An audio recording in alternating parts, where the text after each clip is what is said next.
आज का टॉपिक है विद्युत क्षेत्र रेखाएं।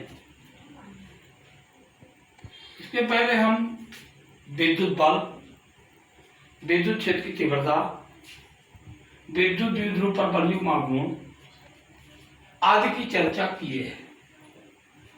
आज विद्युत क्षेत्र रेखा की चर्चा हम करना चाहते हैं। जैसा कि इस चित्र में दर्शा दिया गया है, विद्युत क्षेत्र रेखा है क्या? विद्युत क्षेत्र में आवेश स्वतंत्र रूप में गति करने के लिए हो। पहले का अभिप्राय यह है कि यदि विद्युत क्षेत्र में एकांक धनावेश स्वतंत्र गति करने में सक्षम हो, तो विद्युत क्षेत्र में एकांक धनावेश जब स्वतंत्र गति करता है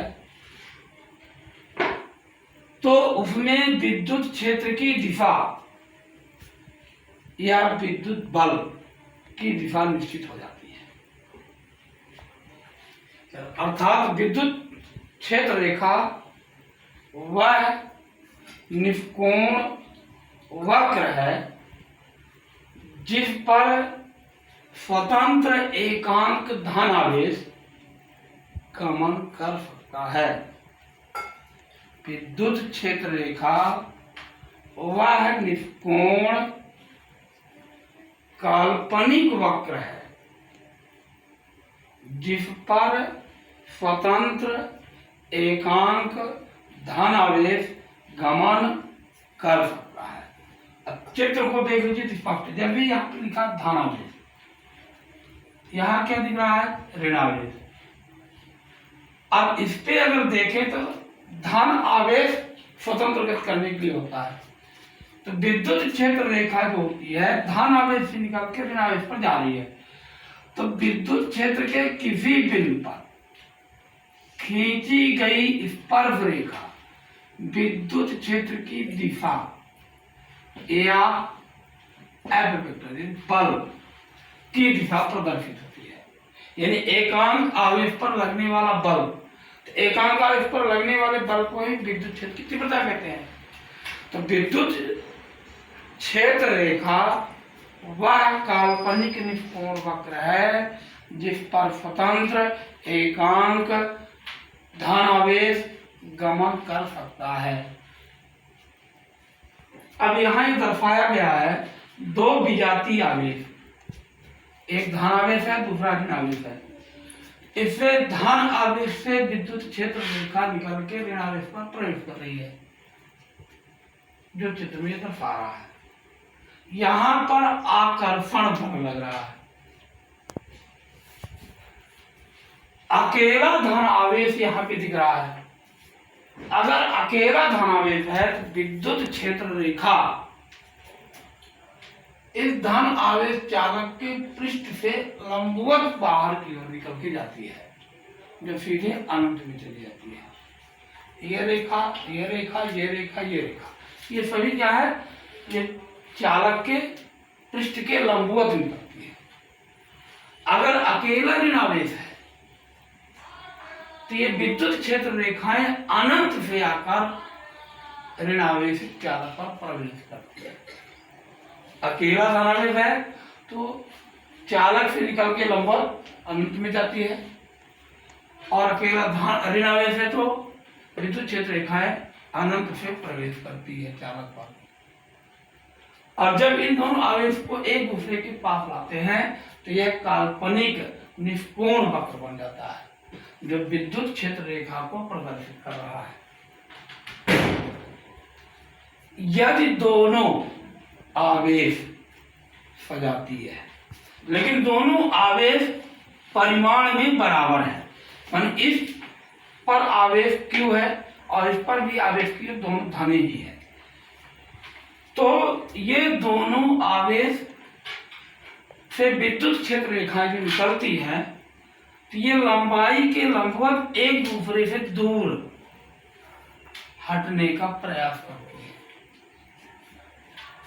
तो यहाँ पर बिंदु P जो ये दर्शा रहा है, यहाँ पर इस धन के आवेश के कारण और इस धन के आवेश के कारण तीव्रता बराबर हो जाती है, जिसके कारण प्रतिकर्षण बल यहाँ अनुभव होता है यहाँ पे। और ये चौथा जो स्टेप बना हुआ है यहाँ पे देख रहे हैं आप, तो यहाँ पर धनावेश है, यहाँ पर भी धनावेश है, लेकिन आवेश इस पर Q1 है, इस पर क्या है Q2 है। तो Q1 आवेश और Q2 आवेश यानी अलग अलग है, परिमाण इनका अलग अलग है। तो Q1 आवेश के कारण R1 दूरी पर यह बिंदु P है और Q2 आवेश के कारण R2 दूरी पर बिंदु P है, और बिंदु P पर Q1 के कारण तीव्रता और Q2 के कारण बिंदु P पर तीव्रता बराबर होगी। तो यहां पर बिंदु P पर परिणामी तीव्रता तो शून्य हो जाएगी, यानी कहने का मतलब परिणामी रूप में बराबर है एक दूसरे के, यानी इसकी कारण तीव्रता इसकी कारण तीव्रता बराबर है, और यहाँ पर प्रतिकर्षण बल का अनुभव होगा, लेकिन यहाँ असमान आवेश है। तो इसमें क्या आ जाएगा, इस चित्र से यहां से आ जाएगा E1 बराबर E2 बराबर यह हो जाएगा 1/4 pi epsilon 0 K into Q1 बटे R1 स्क्वायर बराबर यह क्या आ जाएगा 1/4 pi epsilon 0 K into Q2 बटे R2 स्क्वायर। अब ये पद कट जाएगा, जब ये कटेगा तो क्या आ जाएगा बताइए, Q1 बटे R1 स्क्वायर बराबर Q2 बटे R2 स्क्वायर, अथवा R2 स्क्वायर बटे R1 स्क्वायर बराबर Q2 बटे Q1, या R1 स्क्वायर बटे R2 स्क्वायर बराबर Q1 बटे Q2। तो R1 बटे R2 बराबर क्या आ जाएगा, अंडर रूट Q1 बटे Q2। तो ये एक सूत्र प्राप्त होता है। ये तब होता है जब दोनों आवेश सजातीय हों और परिमाण में अलग अलग हो, तब यह सूत्र एक प्राप्त होता है जो R1 बटे R2 है। ठीक है ना। अब विद्युत क्षेत्र रेखाओं की गुण क्या है, विद्युत क्षेत्र रेखाओं का पहला गुण है, विद्युत क्षेत्र रेखाएं सदैव धन आवेश से निकलकर ऋण आवेश पर प्रवेश करती है, अर्थात विद्युत क्षेत्र रेखाएं खुला वक्र बनाती है। दूसरा पॉइंट, विद्युत क्षेत्र रेखा के किसी बिंदु पर खींची गई स्पर्श रेखा विद्युत क्षेत्र की दिशा या विद्युत बल की दिशा को प्रदर्शित करती है। तीसरा, दो विद्युत क्षेत्र रेखाएं, एक ये और ये, एक दूसरे को कभी नहीं काटती है। दो विद्युत क्षेत्र रेखाएं एक दूसरे को कभी नहीं काटती हैं, क्योंकि यदि दो विद्युत क्षेत्र रेखाएं एक दूसरे को काटें, यदि दो विद्युत क्षेत्र रेखाएं एक दूसरे को काटें, तो एक ही बिंदु से दो स्पर्श रेखाएं होगी। यानी जैसे मान लीजिए इसको हम अगर मान लें कि इसको अगर हमने मान लिया कि ऐसे खींच दिए ये, तो अब यहाँ पर खींच जाने के कारण एक क्षेत्र की दिशा ये हो जाएगी और दूसरे क्षेत्र की दिशा ये हो जाएगी, और इसके कारण तीव्रता की दिशा ये E1 और ये हो गई। तो दो विद्युत क्षेत्र रेखाएं होगी, ठीक ना। तो दो विद्युत क्षेत्र की दिशाएं हो जाएंगी, एक ही बिंदु से दो विद्युत क्षेत्र की दिशाएं होगी, जो संभव नहीं है। अतः दो विद्युत क्षेत्र रेखाएं एक दूसरे को कभी नहीं काटती है, ठीक है ना। इसको आपको ध्यान में रखना है। तो जो पहले बताए थे वही बना था, वही रहेगा कि किसी बिंदु पर खींची गई रेखाएं एक दूसरे को विद्युत क्षेत्र, दो विद्युत क्षेत्र रेखाएं एक दूसरे को कभी भी नहीं काटती है।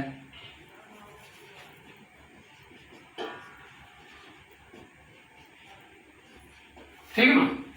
चौथा पॉइंट, विद्युत क्षेत्र रेखाएं जहां सघन होती हैं वहां पर विद्युत क्षेत्र की तीव्रता प्रबल होती है, और जहां विद्युत क्षेत्र रेखाएं दुर्बल होती है, कम होती है, वहां विद्युत क्षेत्र की तीव्रता कम होती है।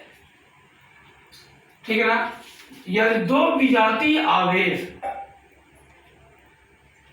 लेते हैं अर्थात लंबाई के अनुदिश प्रत्यास्थ डोरी की भांति ये क्षेत्र रेखाएं सिकुड़ने का प्रयास करती है। यानी दो विद्युत क्षेत्र, यानी विद्युत क्षेत्र रेखाएं लंबाई के अनुदिश प्रत्यास्थ डोरी की भांति लंबाई के अनुदिश सिकुड़ने का प्रयास करती है, अर्थात दो विजातीय आवेशों के बीच आकर्षण बल अनुभव होता है।